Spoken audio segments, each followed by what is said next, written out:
Assalamualaikum warahmatullahi wabarakatuh. Kembali ke lebay. Awas, perangkap iblis. Selamat datang di channel yang inspiratif dan informatif, menyajikan data dan fakta dengan menyandarkan Al-Quran dan Sunnah sebagai tolak ukur kebenaran secara kritis, adil, dan mencerahkan. Jangan salahkan kaum Wahabi, jangan salahkan kaum Salafi kalau melihat seperti ini mengatakan ini bid'ah dolalah. Di antara perkara yang diingkari dalam acara maulid adalah alat-alat musik seperti seruling dan yang lainnya. Hanyalah yang dibolehkan adalah rebana.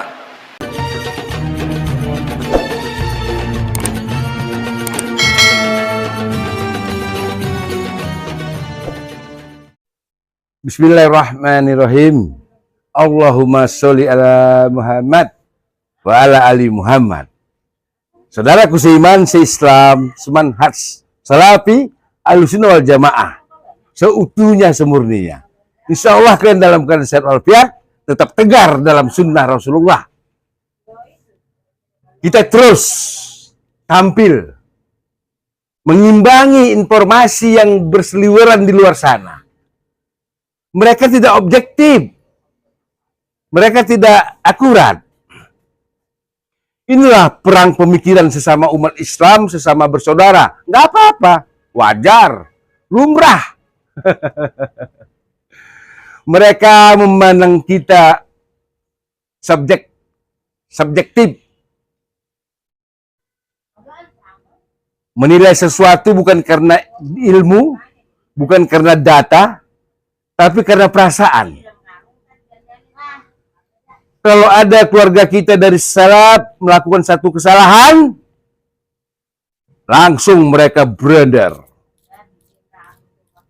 mereka kejar. Tapi kalau mereka menyerang ulama-ulama salaf, itu kayak saya lihat di TikTok, Ustadz Piranda dibikini tanduk kepalanya, dibuat seram. Ada Ustadz Piranda menggugat? Enggak.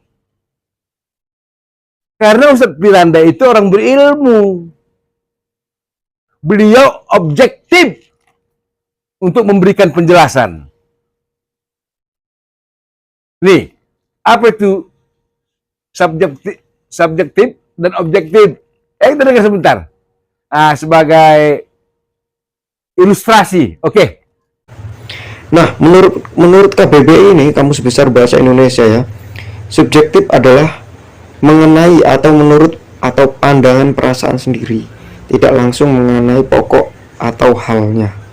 Jadi maksudnya subjektif itu menilai sesuatu itu menurut pandangan dirinya sendiri, gitu ya. Jadi berdasarkan suka-suka dia lah subjektif itu, ya kan? Orang menilai sesuatu secara subjektif itu menilai sesuatu berdasarkan suka-suka dia. Karena dia suka, jadi dia nilainya bagus. Karena dia nggak suka, dia nilainya nggak bagus. Itu subjektif. Jadi nggak berdasarkan fakta, ya kan? Sedangkan objektif itu sebaliknya ya. Jadi dia mengenai keadaan yang sebenarnya tanpa dipengaruhi pendapat atau pandangan pribadi. Jadi dia melihat sesuatu itu, mau dia suka sama sesuatu itu atau enggak, dia itu melihat sesuatu itu berdasarkan data-data dan fakta-fakta ya. Ini menurut KBBI ya. Kalau saya mengambil sumber lain yaitu Kompasiana di slide berikutnya ini. Nah, subjektif menurut Kompasiana. Sedangkan kalau menurut Kompasiana itu subjektif adalah keadaan di mana seorang berpikiran relatif, hasil dari menduga-duga berdasarkan perasaan atau selera orang, perkiraan dan asumsi. Ya kan, seperti yang saya jelaskan tadi itu, subjektif itu menilai sesuatu itu berdasarkan menduga-duga, relatif, dia tuh nggak pasti. Jadi nilainya tuh berdasarkan suka-suka aja, ya kan. Selanjutnya menurut Kompasiana lagi, objektif itu apa ya? Objektif menurut Kompasiana, sikap yang lebih pasti, bisa diyakini keabsahannya, tapi bisa juga melibatkan perkiraan dan asumsi dengan didukung dengan fakta. Tuh. Jadi selain objektif itu, selain dia menggunakan data dan fakta, dia juga bisa menggunakan asumsi. Asal asumsinya itu bisa didukung dengan fakta-fakta yang ada. Jadi dia berasumsi berdasarkan fakta gitu, bukan berasumsi suka-suka aja, tapi ada faktanya. Nah, sikap objektif adalah sikap yang harus dijunjung tinggi bagi seseorang untuk berpandangan terhadap suatu masalah. Jadi kalau kita melihat suatu masalah itu jangan berdasarkan asumsi menilainya ya, tapi berdasarkan data dan fakta yang ada, seperti itu.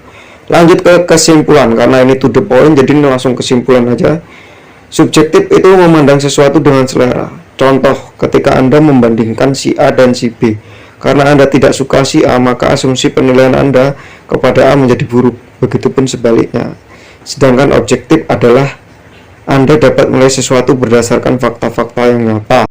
Itulah arti subjektif dan objektif. Ya, pemasukan. Ini pemasukan aja. Macam Habib Novel. Kalau beliau benar, kita katakan benar. Kalau beliau salah, kita tunjukkan apa salahnya. Tentu berdasarkan referensi, data. Al-Quran, hadis. Bukan menilai seorang dengan pemikiran kita, bukan menilai seseorang dengan pendapat akal hawa nafsu kita, bukan.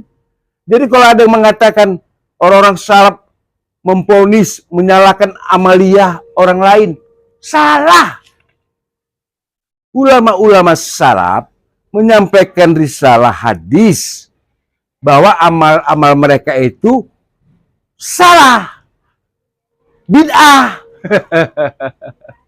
Kalau saya secara pribadi dan saudara saya semanhaj nggak merayakan Maulid Nabi. Saya memilih tidak, walaupun acara itu udah terjadi perbedaan pendapat beratus tahun silam. Silakan mereka. Mereka kok yang mempertanggungjawabkan kelak di umil mahsyar, di akhirat. Kalau saya tidak. Ya kita menonton aja, melihat aja mereka udah. Cuma kita beritahu, kita kasih tahu, selesai. Lihat. Habib Novel menasehati jamaahnya bahwa Rabbana itu yang dibolehkan. Kalau berdangdut-dangdut dilarang. Sebaiknya majelis-majelis taklim di negeri ini, tokoh-tokohnya, guru-gurunya, ustadz-ustadznya, habib-habibnya, tiru nih Habib Novel.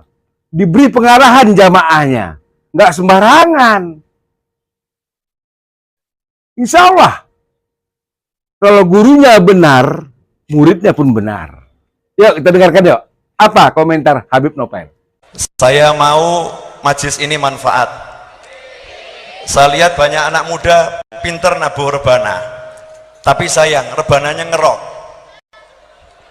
Rock, mohon maaf, ibu-ibu yang tua dengar itu mungkin capek, karena kerasnya luar biasa. Dan iramanya bukan irama rebana lagi, tapi irama ketipung yang banyak kendangdut. Banyak kedangdut, maka jangan salahkan kaum Wahabi, jangan salahkan kaum Salafi kalau melihat seperti ini mengatakan ini bid'ah dhalalah. Jangan disalahkan, karena yang salah kita menyalahi ajaran para aulia wassalihin. Hari perayaan kelahiran Nabi kita yang mulia yaitu Nabi Muhammad sallallahu alaihi wasallam yang disebut dengan acara Maulid Nabi sallallahu alaihi wasallam. Saya tidak ingkari bahwasanya sebagian ulama Syafi'iyah membolehkan acara Maulid Nabi. Contohnya seperti Al-Hafidz Suyuti, kemudian juga Ibnu Hajar Al-Haytami, kalau tidak salah juga Abu Syamah, ini di antara ulama Syafi'iyah yang membolehkan Maulid Nabi. Tetapi ikhwani fillah azanillahu iyyakum, meskipun ada khilaf di antara para ulama, namun yang rajih Maulid Nabi tidak boleh dikerjakan. Kenapa bisa demikian? Pertama, kita melihat Maulid Nabi yang dibolehkan oleh para ulama. Maulid Nabi yang dibolehkan oleh para ulama adalah dengan membaca sejarah Nabi, kemudian berkumpul-kumpul membaca sejarah Nabi, kemudian bersedekah, berbuat kebaikan pada hari tersebut sebagai rasa syukur atas kelahiran Nabi sallallahu alaihi wasallam. Bukan acara berhura-hura, bukan acara pawai-pawai. Oleh karenanya pendiri organisasi Nahdlatul Ulama, pendiri NU yang bernama Kiai Haji Muhammad Hashim Al-Asy'ari menulis sebuah kitab untuk mengingkari orang-orang yang melakukan Maulid Nabi. Dia menulis sebuah risalah judulnya At-Tanbihatul Wajibat Liman Yasna'ul Maulid Bil Munkarat. Peringatan-peringatan yang wajib terhadap orang-orang yang melakukan maulid dengan kemungkaran. Hashim Al-Asy'ari termasuk ulama yang membolehkan acara maulid. Tetapi tatkala dia melihat acara maulid dilakukan dengan praktek-praktek kemungkaran, maka dia ingkari acara tersebut. Dan saya nukil dalam buku saya ini, ya, scan dari buku beliau. Dan saya punya bukunya, saya tinggalkan di kota Madinah, tapi bukunya ada dan bisa didapatkan di pondok-pondok NU. Cari judul buku yang judulnya At-Tambihatul Wajibat Liman Yasna'ul Maulid bil Munkarat. Peringatan-peringatan yang wajib terhadap orang-orang yang melakukan kemungkaran dalam maulid. Di antara kemungkaran-kemungkaran yang diingkari oleh beliau dalam acara maulid adalah pertama, bercampurnya atau ikhtilat antara lelaki dengan perempuan. Ini beliau ingkari. Beliau melihat orang-orang melaksanakan acara maulid, ternyata laki-laki dan wanita pada bercampur. Ini kemungkaran, kata beliau. Tidak boleh acara maulid dengan cara seperti ini. Bahkan saya lihat sendiri di Mesir, di Mesir adalah bagaimana orang-orang melaksanakan acara maulid sampai ada dansa-dansanya laki-laki dengan perempuan. Ya, orang kreasi masing-masing. Antum kira yang melaksanakan acara maulid semuanya orang-orang soleh? Orang-orang buruk pun mengharapkan acara maulid. Para pemimpin Muhammad juga acara maulid, sehingga tatkala mereka acara maulid, mereka bebas berkreasi. Masing-masing punya kreasi sendiri. Kalau yang melaksanakan orang-orang soleh masih mending, mungkin cuma pengajian, kemudian makan-makan selesai. Tapi kalau yang melaksanakan orang-orang nggak tahu agama, akhirnya tadi ada percampuran laki-laki perempuan, kemudian adanya joget-jogetan, menari antara laki-laki dengan wanita. Ini tidak benar. Yang kedua yang diingkari oleh beliau, oleh Kiai Haji Hashim Asy'ari, adanya strik ini semacam sandiwara. Jadi acara maulid dibuat dengan acara sandiwara. Ini bukan pentas seni. Acara maulid bukan pentas seni, ya ikhwan. Acara maulid kalau yang dibolehkan oleh para ulama untuk mengenang nikmat yang Allah berikan dengan dilahirkannya Nabi SAW, bukan pentas seni.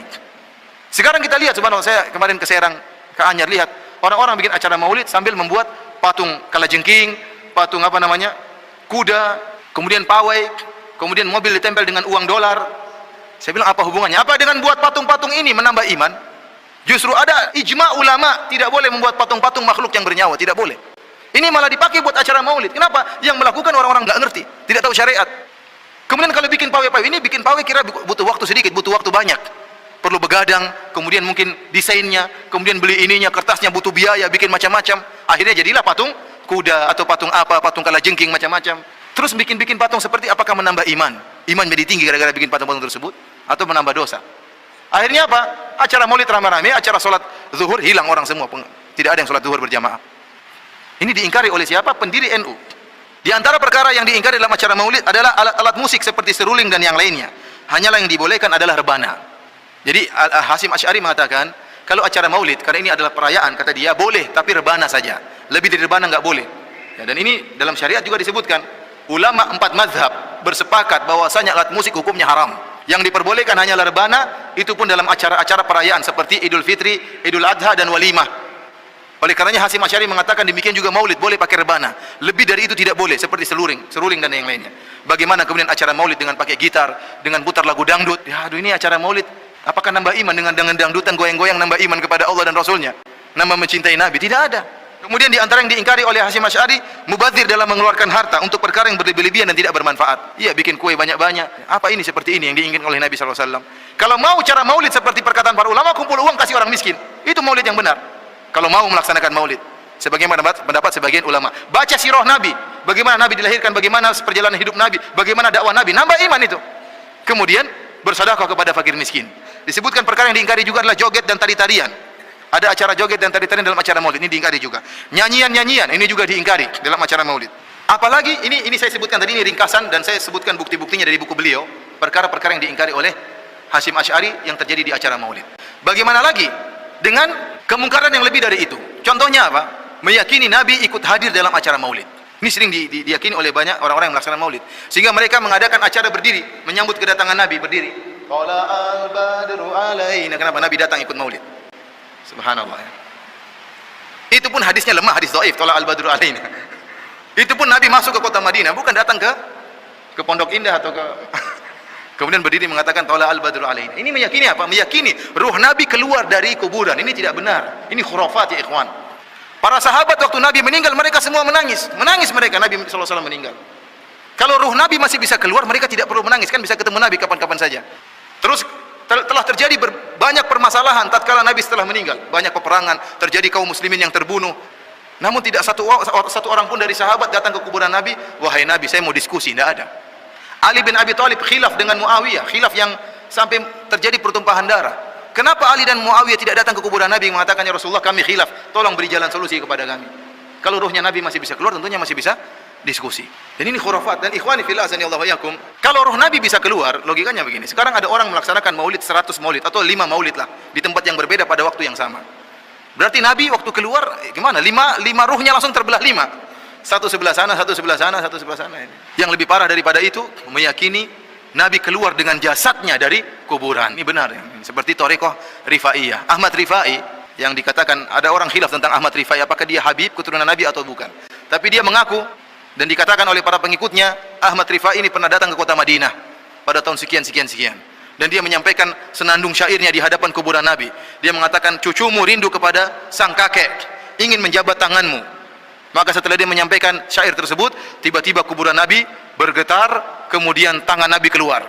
Kemudian Ahmad Rifai pun jabat tangan. Ini khurafat. Ya kalau keluar sekalian, ngapain tangannya saja kemudian keluar masuk lagi? Ini tidak ada. Ini khurafat, tidak ada dalam sejarah-sejarah yang tentang kota Madinah, nggak ada disebutkan pernah terjadi heboh tangan Nabi keluar. Dari mana seperti ini? Apalagi seperti salah seorang sufi yang terkenal di Banjarmasin, dan videonya masih ada di YouTube. Dia mengatakan, saya datang ke kota Madinah, tiba-tiba kuburan Nabi bergetar, cuk-cak gitu katanya, kayak film karton gitu. Kemudian Nabi keluar dari kuburan, kemudian Nabi datang cium lutut dia. Nabi cium lutut dia. Ini penghinaan terhadap Nabi. Itu terjadi bukan tahun 700, 600 Hijriah, tidak. Terjadi pada tahun 2000-an Masehi. Ini penipuan besar-besaran. Kenapa? Karena kuburan Nabi sekarang itu, silakan antum lihat ke masjid kuburan Nabi, ditutup dengan 3 tembok. Antum tidak bisa ngelihat ngeker ke kuburan Nabi, nggak bisa, karena ditutup dengan 3 tembok. Tembok terakhir berbentuk segitiga. Sampai sekarang antum bisa lihat. Setelah 3 tembok ditutup dengan tembok besi. Sekarang ini yang warna hijau. Loh, kalau Nabi keluar dari kuburan gimana mau keluar? Tetap aja nggak bisa keluar karena terhalangi dengan 3 tembok. Kok Nabi berarti keluar nembusi 3 tembok, hancur, kemudian tembok besi juga hancur, melewati para satpam, para polisi, kemudian cium lutut dia. Ini apa kejadian tidak heboh ini satu dunia? Namun murid-muridnya, masya Allah. Orang mudah sekali tertipu. Ininya kita kembali, ikhwani fillah azanillahu wa iyyakum, dalam masalah acara maulid. Kita katakan meskipun ada sebagian ulama membolehkan maulid, maka kita katakan, kalau seandainya maulid dikerjakan sebagaimana arahan ulama, hanya membaca sirah Nabi kemudian bersedekah, maka saya tidak berani mengingkari. Meskipun saya yakin itu bid'ah, tetapi ada ulama yang membolehkan. Tetapi kalau acara maulid sebagaimana yang dikerjakan sekarang, maka saya akan mengingkari. Karena itu pun diingkari oleh pendiri NU, tidak mengingatkan pelakunya kepada akhirat, malah mengingat pada dunia, pada makanan, pada foya-foya, pada pawai dan macam-macamnya. Dan kita punya acara maulid yang terbaik. Nabi SAW sudah menjelaskan tentang bagaimana pelaksanaan maulid yang benar. Nabi mengadakan acara maulid tiap pekan. Rasulullah SAW setiap hari Senin berpuasa. Tatkala ditanya, wasu'ila an siyami yaumil itsnain, Rasulullah SAW ditanya tentang puasa hari Senin, maka Nabi berkata, dzaka yaumun wulidtu fihi, itu hari di mana saya dilahirkan. Oleh karena Nabi bersyukur dengan berpuasa. Karenanya kalau kita ingin bermaulid sebagaimana maulidnya Nabi, setiap hari Senin berpuasa. Bukan setiap tahun makan-makan, tapi setiap hari Senin berpuasa. Yang sekarang saya lihat seperti di Anyar, ya, tanya-tanya orang-orang Anyar, orang Cilegon, ya, maulidnya sebulan penuh. Ini butuh waktu banyak, berapa biaya sebulan penuh acara maulid. Kalau kita tanya kenapa? Karena kita cinta kepada Nabi, 1 hari nggak cukup, harus 1 bulan. Kita bilang sekalian aja setahun penuh maulid Nabi terus. Jadi yang maulid yang benar, yang tanpa biaya, rutinitas, mendekatkan diri kepada Allah adalah puasa setiap hari Senin. Masa kita mau ganti cara maulid Nabi dengan cara maulidnya orang-orang sekarang? Dan yang menyedihkan, maulid Nabi dijadikan sebagai standar keimanan seseorang. Kalau ada orang melaksanakan maulid, masya Allah cinta kepada Nabi. Tapi kalau ada orang rajin sholat 5 waktu berjamaah di masjid, rajin puasa Senin Kemis, rajin bersedekah, tapi tidak acara maulid, kamu tidak cinta kepada Nabi. Akhirnya apa? Orang-orang menemukan barometer baru dalam menunjukkan cinta kepada Nabi. Akhirnya apa? Acara maulid digemari oleh seluruh pelaku maksiat. Orang semua pelaku maksiat datang kalau acara maulid. Coba sunnah Nabi yang sebenarnya, sholat berjamaah 5 waktu, nggak ada yang datang. Mana mau peminum khamar sholat di masjid? Ini sunnah Nabi yang sebenarnya. Tidak ada pezina mau datang ke masjid atau melaksanakan sunnah Nabi yang sebenarnya. Tetapi kalau acara maulid semuanya hobi, semuanya datang. Karena mereka telah menemukan satu alternatif untuk menunjukkan rasa cinta kepada Nabi SAW dengan acara-acara seperti itu. Sunnah-sunnah yang lainnya mereka tinggalkan. Ulama pewaris Nabi, Ustadz Firanda, telah menjelaskan duduk perkara tentang maulid Nabi. Bong, memang ini materi menarik untuk dibicarakan, untuk didiskusikan. Tapi saya harap yang duduk di medan di ruang diskusi manusia-manusia berilmu, intelektual, Bukan manusia-manusia datang membawa amarah, egois. Itu enggak objektif. Nah, kembali, objektif. Jangan subjektif kita. Jangan subjektif. Jangan subjektif. Menilai sesuatu harus berdasarkan data dan fakta. Jelas kan? Ulama poros Nabi, ahli ilmu, Firanda, telah menjelaskan segalanya. Ya, beliau hati-hati kalau mengutip perkataan-perkataan manusia dari buku-buku yang ditulis oleh manusia, beliau hati-hati, utuh disampaikannya. Memang peristiwa yang di Pemekasan, Ustadz Salapnya ada sedikit kekeliruan, tidak mengatakan bahwa pendiri NU itu melaksanakan Maulid Nabi. Itu dia nggak katakan. Syekh Hashim Asy'ari melaksanakan Maulid Nabi. Sementara Ustadz Salap yang di Pemekasan mengatakan Syekh Hashim Asy'ari mengingkari Maulid Nabi. Itu aja persoalannya. Hanya salah sedikit aja. Tapi masalah ini dibesar-besarkan. Digoreng terus. Padahal udah terjadi musyawarah, mufakat, pertemuan besar, perdamaian. Tapi kok ada juga berita-berita yang macamnya saya dengar nggak nyaman. Apa nggak ada lagi pekerjaan lain selain mengurusi persoalan-persoalan ini terus? Aduh. Astagfirullah. Sesama umat Islam kita semua bersaudara. Yang besar, persoalan yang besar kita kecilkan. Yang kecil kita hilangkan. Itu intelektual yang bicara, bukan amarah dan emosional. Oke ya, insya Allah harus objektif.